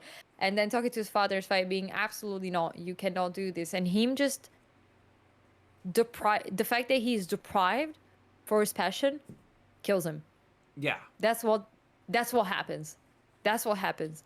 The fact that depriving someone of their passion, their art, we can say art as a term that can define passion, desire, whatever it is, kills him. And it is, you have on the other side Todd, which is more on a He's the brooding I butthole for Yeah, an Ethan he's Hawke character, brooding. he's a butthole. It's true, but I also can see that he is still like in this kind of growing up phase. He's not Yeah. mature, so I it's true that he is like that, but on the other side you have Neil just being happy about having a passion and being able to get there and being cut down, and Todd's like more brooding sense of like fuck. Also, there is a lot of queer undertones that I'm not gonna go into in the relationship that they have and in the kind of like elder gay figure that could be John Keating as a, Because I was you know, wondering, I kind of picked up a little bit on that, but I was like wondering, I was like, there did is I miss something? I didn't want to I immediately think assume. Yeah. Mhm. I think it is something that we can't go in depth too much now because it is a big topic. There's a wonderful video that I think I've shared a couple of times. I don't know if I shared it with you, but I shared it with a couple of people and on my Discord and with my community by Andrew Avila, who has made the like is he makes video like is it gay kind of video series he has where I he could see goes the into main thumbnails on it. pieces of media made pieces of media and stuff. And he has one like Dead Poets Society, like is it gay, something like that. But he does very in depth, like kind of he's doing like a huge fucking thesis on this, and it's beautiful. And I The think film it's very analysis. interesting. Yeah, there are film analysis, but he goes very in depth in the characters and everything, which it's like an hour long video. So that's why I'm like, we can't go into too much because it's a big topic. But Hmm. I think the having, like summarizing is like Keating bringing him this like idea of like a different life and a different way of living and a different way of perceiving things, and Todd and Neil being so connected together, being kind of, thrown together and being so different, having one being more energetic, more, yes, let's do this, and the other being like, I don't know what's happening. It's a very common queer experience, let's Hmm. say, queer trope in movies as well and in media, other than just a life experience. So that is also like a theme that I've seen more later in time and after also, exploring it more in research and seeing like other people talk about it. I feel like also more strongly to it, but I don't think it's like it's not the main thing because also seen as a friendship, Todd's and Neil friendship, I think it's still for me very heartwarming in the way that they interact with each other, even though, they still fit the stereotype of a male friendship where they're not Yeah. super warm to each other. They're not, but it is, product of the time and the society that these two characters specifically are living in. And I One's think the blossoming entire and one struggle to blossom. yeah. Maybe he was And beat down a lot more harder by his father. You know. yeah, and when you have the moment where you have just like Neil kind of going to his father, and his father just being extremely negative, Hmm. and then this kind of pointing finger once he died. This kind of pointing finger once he died and blaming Keating for it and everything like that. And them not realizing that they're the fault. Like the parent not realizing that it's him not wanting to accept that he did this to his own child is difficult to digest because on Hmm. one side you see the parent side, you see like you can't accept it, you can never accept like I am to blame, which also of course like you can't blame someone for someone else's death even if it's a voluntary death. You can't blame someone else for it. Yeah. It's never correct to do it. It's never correct to do it, and so even just the concept is quite wrong that it goes into this direction. It But it's also the it Mhm. also makes me wonder how many Disney films have they really tackled that subject too of, well, we can't say it on Twitch, but unaliving. You Yeah, know. to Alt F4. Yeah. Yeah, They like it's I'm trying to actually think right now, and it's like generally Disney has always tiptoed on that threshold of just dark themes. Like The Black Cauldron was a very, very dark film, but Yeah, now they're bringing this, and then the learning that this was, there was a reason they didn't throw the Disney logo on it. Or Buena Vista is like their safety net Yeah. of these are going to be films that are also going to talk about some very Mhm. serious topics that maybe are not the brand of Disney, but we own that Mhm. IP and we want that money. Yeah. It's what we want. Um, Yeah.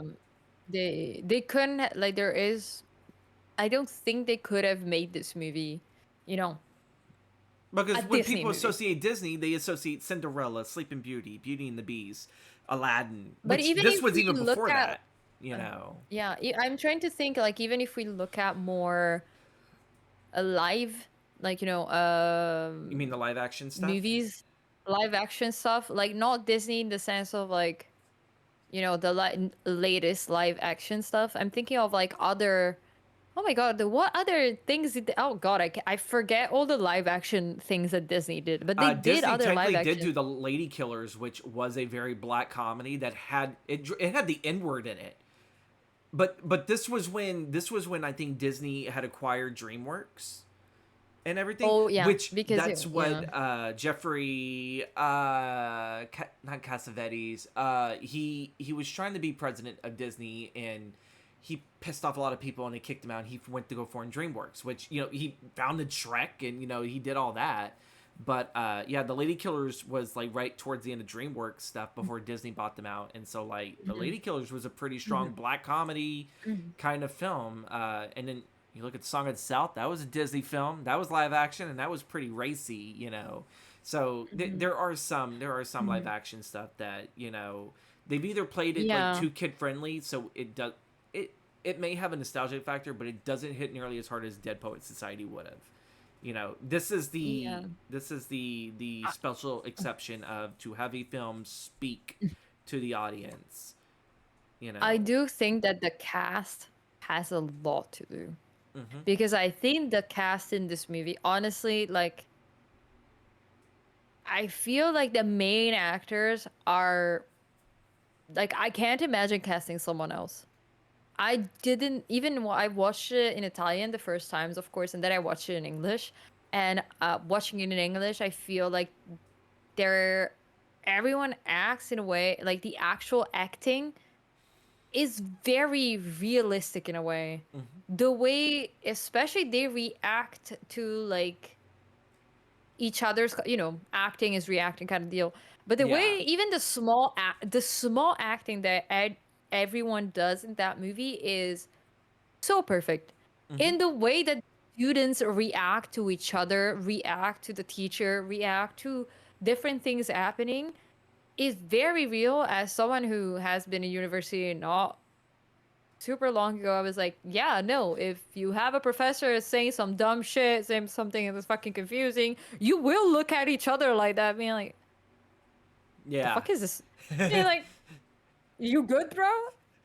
It's And like, oh as boy, he's one of those like professors. It's all like, yeah. yeah. Yeah, and someone being more, a bit of more of a closed off person, I can be like, yeah, no, Todd sometimes you know, has a point on reacting on shit in that way and be like, the fuck is going on here? The fuck are you all doing? What is happening? And being like, maybe let's not do this. I feel like sometimes he has reactions that I'm like, yeah, it makes sense. Someone that is clearly scared to be themselves, someone that is clearly scared of like expressing their emotion, expressing their passion, doing what they want because they can't, they need to uphold a certain life. They need to uphold a certain present in front of, your parents that they are sending you to university. They're, things like that are very real. And even though he is an asshole, he is the kind of asshole that a lot of people are during that age. Hmm. And And it is, to make a point that you mhm, mentioned with the casting, because you can't see anyone else be mhm, recasted in any of this. Robin Williams, post 1989, has had an outstanding, wonderful career in both family entertainment and outside of that. World's Greatest Dad, that was like a pretty strong film. Insomnia, he did, oh god. where he was playing against Al Pacino. But also too, you look at Robert Sean Leonard. One of the biggest properties that he did was House MD. He played House's best friend, playing the best friend of a neurotic, painkiller addicted doctor that is very, very smart and everything, but he's always, played Dr. Wilson. But always having to sit there and kind of clean up his messes and then finally come to his conclusion of, no, I am not going to sit there and clean up after all your mess and everything. Mhm. And see that friendship between him and Hugh Laurie's Dr. House. That's another wonderful thing. Robert Sean Leonard, I believe, is an underrated treasure in acting. He plays things very subtle. He's not a very explosive actor, but he's a very subtle actor, and he can sit there and definitely get certain points across without really the need of shouting. And then you look at Ethan Hawke. I think one of the biggest things when it comes to Ethan Hawke's career that no one talks about is I don't know if you've ever saw Before Sunrise. I don't think I did. It is I Don't think I guess have. I wouldn't say it's a romantic comedy, but there was three films. There's Before Sunrise, I think After Sunset, and then Mm-hmm. something Midnight. Um, and Mm-hmm. it is a love story between Ethan Hawke's character, and I forgot who the other actress is, but both her and Ethan Hawke essentially ended up helping write, I think, Richard Linklater write these stories. And it's Mm-hmm. about these two people that they come together in the course of these three films. They come together through different parts of their life, and they're almost like they're pretty much soulmates, but they've never married. They've never pushed themselves to the point of being in a relationship, but they've always been coming back rather at the end of one relationship or towards the end of an actual relationship, and they learn something about each other the more that they keep coming back to this one location. And it's a wonderful performance. And Ethan Hawke has done a whole bunch of other stuff. He did this one really trippy thriller film where he played like a serial killer with like mommy issues going up against Angelina Jolie, who is like a FBI. I think she was like a serial killer like analyst or something. She pretty much she knows how serial killers think, and she hunts him down. I think she's like supposedly like ends up getting pregnant by his kid or whatever. Like they have a relationship. This is like Cole say Jesus Hannibal and Christ. Starling, just minus the cannibalism.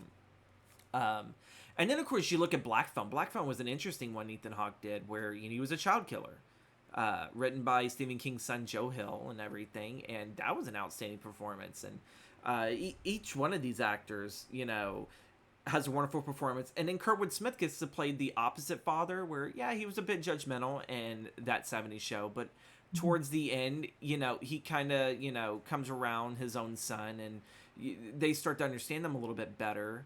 And then you have that '80s show, I think that's what it's called and everything, or no, that '90s show where he's that lovable grandfather, and then he real quick reverts back to his old roots of the '70s, and it's all like, we got rid of the kids so we didn't have to deal with no more kids in the basement, and now we got more fucking kids in the basement and everything.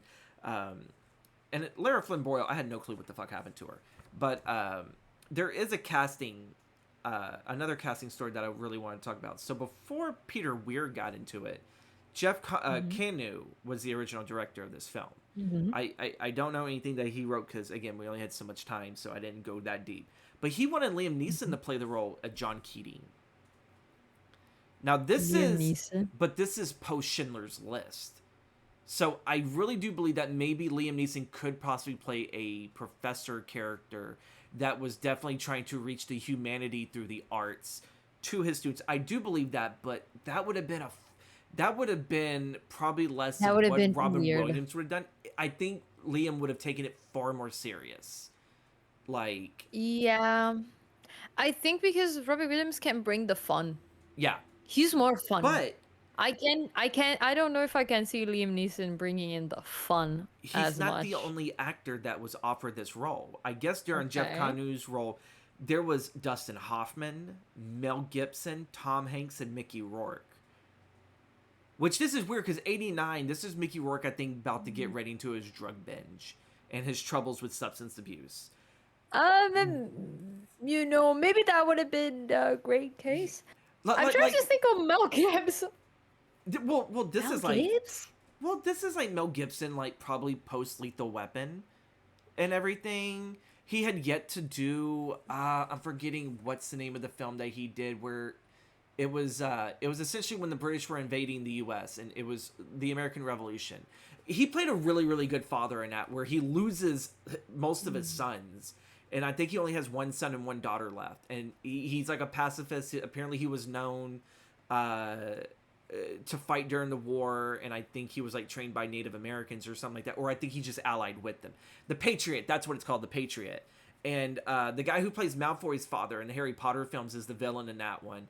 And he ends up killing, I think, the oldest kid, like right in front of him. And Mel Gibson turns from a pacifist to, I'm gonna kill this motherfucking British dude that just killed my son and everything. And he goes after him. And I mean, this dude took a tomahawk and gutted him. Yeah, Heath Ledger. Heath Ledger played the son in that got killed by. Oh, okay. Yeah, so that was a Heath Ledger film. That's a really good one. But that was, I think, 97 Mel Gibson. So I don't think he really quite hit that. And of course, Mel was known for Mad Max. Mad Max, the first one, was a very calm, mad. He wasn't full nuts as he was with the Road Warrior. Yeah. Tom Hanks. This was Tom Hanks leaving comedy, going into the actual drama. Forrest Gump was 94, so this was another 5 years before he really hit his stride in some serious roles. But Touchstone Pictures, who was the production company of this, they were the ones that threw the bill in. No, Robin Williams. Touchstone, and he makes so much sense.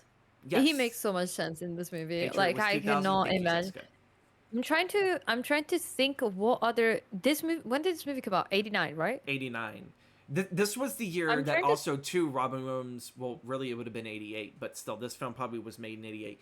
But this was also the year that Robin Williams was given the role of the Joker, when Jack Nicholson turned it down, and then the studio was like, "Well, we're gonna give it to Robin Williams," and Jack Nicholson's like, "I'll take the role." And then that was the beginning of Robin Williams' bad relationship with Warner Brothers for a bit, because because I'm trying to but I'm trying to like find things. Robin Williams no-showed day one of the shooting and refused to work with Keanu, so that's how Peter Weir got on board. And the studio burned down the sets in Atlanta and got a new director because Robin Williams refused to work with that director. Now I want to know the feud behind that. I know. Because Robin Williams does not seem like the kind of person who just like start fights with people for no reason. This is Robin Williams before he really became a big shot actor. This was before the Aladdin movies, Ferngully. Because looking at this was his fourth movie. This was his fourth movie. So you have The Ward According to Garp. You have Moscow on the Hudson and Good Morning Vietnam. Well, he did Good Morning Vietnam. That was his right big before. Break. Well, Mork and Mindy was his big break, but that one for cinema, Good Morning Vietnam, while it definitely fictionalized quite a bit of stuff, that was an amazing film all on its own. Good Morning Vietnam stands on his own. I was like, well, he only did 3 movies, and I was like, wait, Good Morning Vietnam is one of the 3. So honestly, he was established. I think that was Oscar nom too, if I remember correctly. I don't think it won anything, but that was an Oscar nom film, if I remember correctly. Oh God. Sorry, I just remember. Yeah, he was in Ferngully too. Yeah, that was a weird movie. Ferngully, I think, was a weird movie was his last property to do with Disney, and then he left due to Disney. I think they were but like. It came out. Huh? It came out the same. It came out with the. Didn't it come out after Aladdin? Or did it come out before? Ferngully came out after Aladdin because they were using promotional material, I think, without Robin Williams' consent. Like, they were using other stuff, and that's what led to. That's why he wasn't in. Aladdin 2 Return of Jafar, and it's why he didn't do the TV show. He had no problem doing that. Just pay him. But Disney was trying to do some cut costs. Robin didn't like it, and Robin cut all he wasn't the second, like in the other official Aladdin sequel. He wasn't in the second one, the one where you have Aladdin's father. Yes. That's the Something to Thieves. He wasn't that one. Something to Thieves? So then Return of Jafar was the third Prince, King, or something like that. Something like that. I think I've only watched Aladdin 2 once, and that was it. I watched it once on TV. Because I had the first one in cassette. I had the VHS for that one. I didn't have the VHS for this one, so I didn't watch it. I miss VHSs. Remember when all you had to do was just And then Blockbuster would be like, be Okay, kind, rewind, and yeah, those are listen, memories. I'll be honest. Having to fucking rewind VHSs was a pain in the ass though, because sometimes you forgot, you like finish the movie super late, and you were like, I'll rewind it, and then you go to watch it, and you have to wait 20 or 30 minutes for it to rewind. You're like, oh my god. You had to wait that long? God, that is something wrong with that VHS When player. well, it was a very old VHS player. It took Okay. a while, but yeah, Uh, it was still. I so think I didn't mention it, but like one of my still like one of the most surprising, and I think the movie that made me love Robbie Williams was like What Dreams May Come, the one where he dies oh and yeah, he's living through his wife's paintings, and so he's grieving with his wife basically. yeah. He That goes through essentially like purgatory or something like that because yeah. she had unalived herself, and so he is going through kind of like a Dante's Inferno ish and everything, and he's gonna go try to save his wife No, from. it is fully Dante's Inferno because she's in hell, and he had to get he's in paradise. He has to get a pass to go pass through purgatory, get to hell, and then get her out of her depressive state. For them to go live together in one of the paintings that she painted him in, Yeah, because that's his paradise. That movie fucked me up for so many years after watching it. It is just grief. Do you want it's to process yeah, grief? Watch that movie. That yeah. movie will force you to process grief in a way that it is insane. But it is, I think, that is one of the first movies that I've seen of where Robin Williams is just drama. I think that came out too right around the time Goodwill Hunting. So I feel like Goodwill Hunting kind of overshadows that one. That one's like the underdog of like when Robin was going full Hmm. drama, and I Hmm. mean he wasn't really leaving behind all the comedy. There was some Hmm. moments, but this was when Robin, like many other comics, of when they definitely know that they can do drama. It's like, okay, I want to sit there and try the serious stuff now. I've Hmm. made people laugh for 20 plus years. Now let me make them cry. Hmm. Like, because they were already crying from Yeah. laughing. Now I'm going to make them cry through, really pulling at the heartstrings. So we I are going to think wrap it up is because close.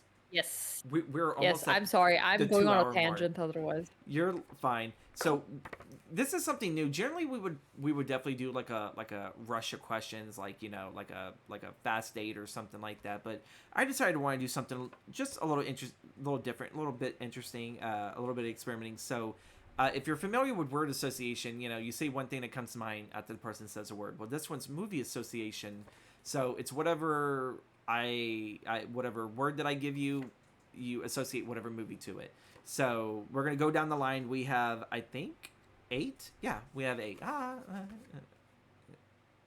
don't know why I laughed like that. That was weird. But we're gonna try this experiment. So again, I say a word, and whatever movie pops in your brain when you think about it. You don't have to think too long. Just immediate response, and we'll shoot at this. So childhood.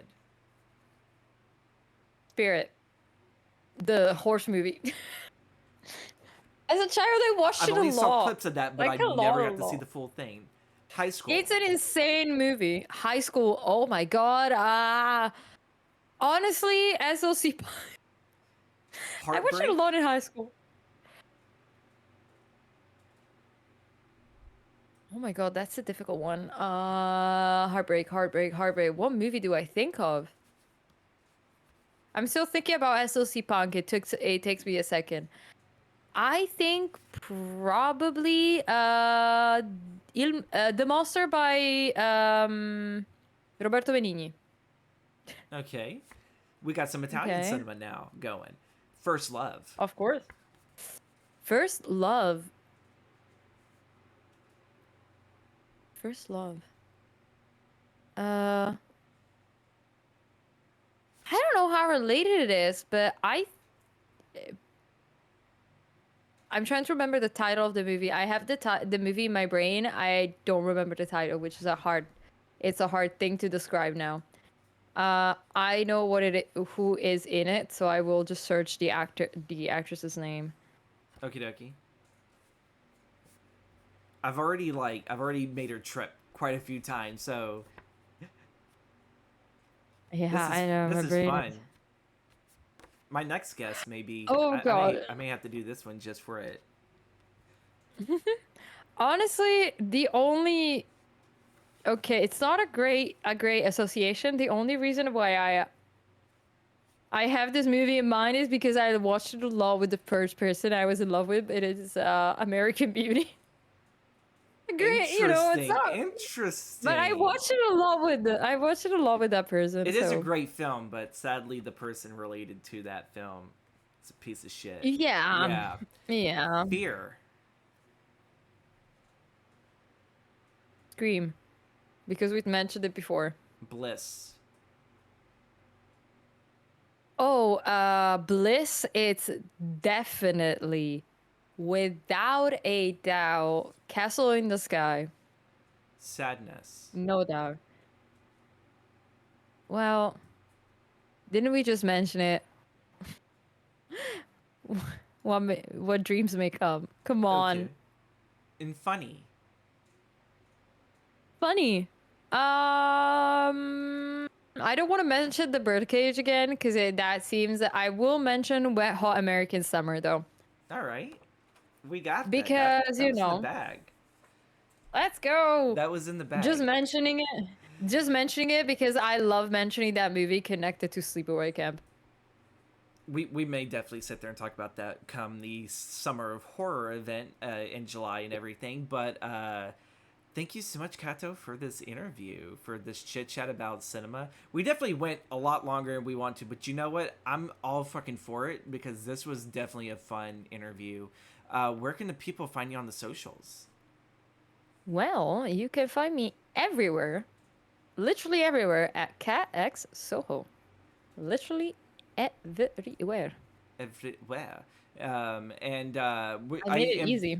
I am definitely going to sit there. Oh, when do you stream? When do you stream on Twitch? That's another thing I wanted to see. Oh yeah, true. I stream on Mondays, Wednesdays, Fridays, and Saturdays.